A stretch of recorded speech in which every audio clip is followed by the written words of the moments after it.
Questo campo ha l'obiettivo di avvicinare i ragazzi a quello che può essere il mondo, prima di tutto, della protezione civile, quindi non a caso il corso si chiama Solidarietà, quindi sensibilizzarli su quello che può essere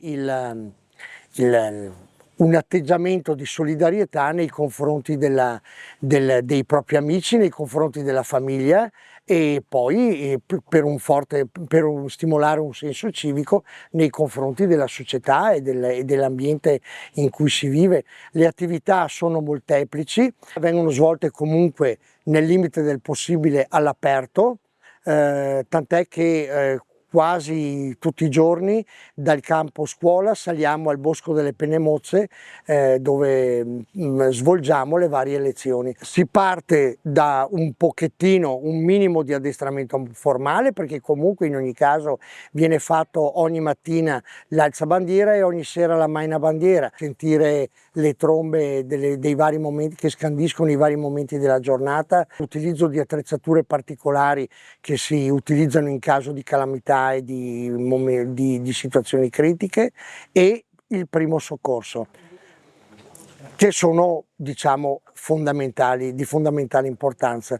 Imparano a capire che cos'è la protezione civile. Abbiamo avuto la fortuna di fare una lezione con le gloriose salmerie di Vittorio Veneto, della sezione ANA di Vittorio Veneto, per cui abbiamo potuto conoscere due muli e conoscere la loro storia, conoscere il loro impiego e le loro potenzialità di impiego. Il campo si conclude con la messa al campo, con un cappellano militare e con il pranzo con tutti quanti i genitori. Poi i ragazzi sono liberi di rientrare a casa, stanchi ma speriamo felici. Siamo uniti appunto quest'anno, tutte e tre le sezioni, per dare vita a questo campo.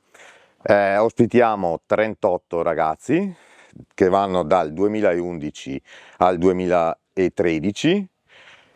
E il campo nasce con l'auspicio che appunto i giovani possano apprendere le attività che svolge la protezione civile, sia in ambito emergenziale che diciamo così in pace, sperando che un domani possano essere le nuove leve, visto che l'età va avanti e abbiamo sempre bisogno di nuovi giovani. Corso Solidarietà, Ripon!